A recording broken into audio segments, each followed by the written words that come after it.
طول بدوران جكم لمو حضور التناسي كنائب دي كسينير نائب صدور دي اقليت دي او كيوت دي طول دا لطرد قوة مباركبان دي اور طول دي ډیر مبارکی دا وخت موجود یم یو نوم شاهجهان کې او دلته د پاکستان مرکزی مسلم لیگ یو د تاسیس حواله سره پروګرام او چې په الحمدلله نن تاسو د تجربه کم پروګرام زمون کوم الیکشن انتخابات الیکشن او سیدا داسې لکه چې بلدیاتي دي کې دومره محبت خلک وخېلو او را روان وخت ان شاء الله د پاکستان مرکزی مسلم لیگ دی زمون نن د حل کم پروګرام دا هم دغه جوش او ولولې سره دی نو زمونږ ان شاء الله مخکې چې کوم پروګرامونه دي هغې کې به هم دغسې جوړ تاسو ته ښکاري نو د پاکستان مرکزي مسلم لیگ هر ځای کې چې قدم ایښی دی نو الحمدلله هغه هغې باندې پورا اتر شوی دی آج پورے ملک میں پاکستان مرکزی مسلم لیگ یوم تاسیس منا رہی ہے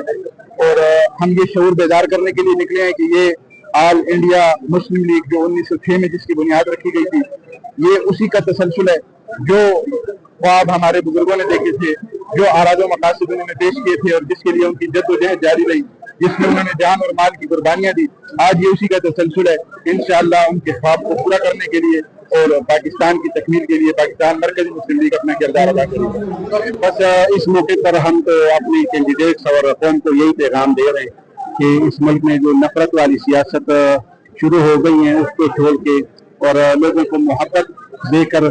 پارٹیاں اور جو مذہبی لسانی لیول پہ یا جو بھی ہیں تو سارے قوم کو ایک ملک پہ اکٹھا کر دیں یہ ایک میسیج ہے قوم کی انشاءاللہ ہے کہ پوری قوم کو یکجہت کیا جائے اور جو سیاسی انقلاب پیدا ہوا ہے اس کو پور کیا جائے انشاءاللہ پاکستان مرکزی مسلم لیگ جو ہے اس کے انقلاب کو انشاءاللہ پورا کرے گی اور 30 دسمبر یوم تاسیس کے موقع پر یہی پیغام میں دیتا ہوں کہ پاکستان میں جتنے بھی سیاسی یا مذہبی پارٹیاں ہیں ان کو سب کو یہی دعوت اور میسج ہے کہ لا الہ الا اللہ محمد رسول اللہ کی بنیاد پر اکٹھے ہو کر اتفاق اتحاد سے کام لے کر پاکستان جس مقصد کے لیے بنا ہے اس مقصد کے روانہ ہو جائے انشاءاللہ یہی مقصد ہے پاکستان مرکزی مسلم لیگ کی امت میں یونٹی پیدا کرے اور انشاءاللہ اس کی غدوں کے لیے ہم حاضر ہیں بسم اللہ الرحمن الرحیم سب سے پہلے میں صدر صاحب کا شکریہ ادا کرتا ہوں پاکستان مرکزی مسلم لیگ کا یہ ایک جماعت ہے یہ ایک پارٹی نہیں ہے اور میں ان کا شکریہ ادا کرتا ہوں کہ انہوں نے مجھے اعتماد کیا مجھے ذاتی امیدوار کینڈیڈیٹ بنایا اور اس میں میرے ساتھ یہ حذیفہ خان سے یوتھ کی صدارت کے اور جنید غوری میرے ساتھ تھے کرسچن کمیونٹی سے اور گووند سنگھ میرے ساتھ تھے سکھ کمیونٹی سے تو یہ پورے پینل الحمدللہ میں نے بسم اللہ الرحمن الرحیم ان 29 د مرکزی مسلم لیگ ډیلیګیټ د مرکزی مسلم لیگ مداو د څومره ګڼ تعداد سره خلکو په دې کې شمولیت وکړو و ان شاء الله چې د نورو پارټیو په لحاظ سره زموږ پارټۍ کې ډېر تیزي سره خلک راځي او ټول ینګ هلکان نو ان شاء الله ډېر پر امید دی زموږ پارټي ورځ تر ورځه دا قافلې زیاتېږي او مسلم لیگ بنیاد خلق شوه په 1906 کې 25 دسمبر نن د هغې بنیاد تاسیس وي بنیاد ته د هغې بنیاد ورځ مناویږي او هغه چې کوم دی آل انډیا مسلم لیگ نن چې کوم دی د پاکستان مرکزي مسلم لیگ مشرانو ټول ملک کې چې کوم دی د یوم تاسیس فیصله کړې وه هغه نن مناو کړو او د امخان نن سابق کینډیډیټ دی 83 الحمدلله د کومه سیز آغاز چې د 1906 شوی د هغې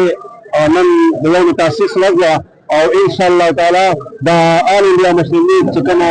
تشکیل شوی د پاکستان مرکزي مسلم لیگ به ان شاء الله د هغې تکمیل کوي او تکمیل به هله کېږي چې کله دلته د لا اله الا الله محمد رسول الله نظام راشي ماشاءالله نن ډېره د خوشحالۍ ورځ ده او پاکستان مرکزي مسلم لیگ تېرو ورځو کې چې کوم انتخابات الیکشن شوي وو د هغې صدران او نایب صدران چې راغله د هغې حلف برداري وه او هغه بیا په داسې ورځ هم چې 25 دسمبر یعنې 1906 کې چې کوم آل انډیا مسلم لیگ بنیاد ایښودلی شوی نو زموږ ملګري دا خبره کوي چې دوی موږ د هغه خلکو مسلې د اولادي مرکز مسلم لیگ هغه مرکز مسلم لیگ نو ان شاء الله زموږ د مرکز مسلم لیگ دا کوشش دی او دا منصور دی ان شاء الله د ټول پاکستان خلک ټول ملت مسلمانانو ته لا اله الا الله محمد رسول الله کلمه باندې براغونډو او کوم ملګري چې راغلي مرکز مسلم لیگ او د دې مرکز مسلم ټول الله دې کامیاب کړي او ډېر په ځان پیدا سره راغلي او د ټول شکریہ ادا کوي ډېره مننه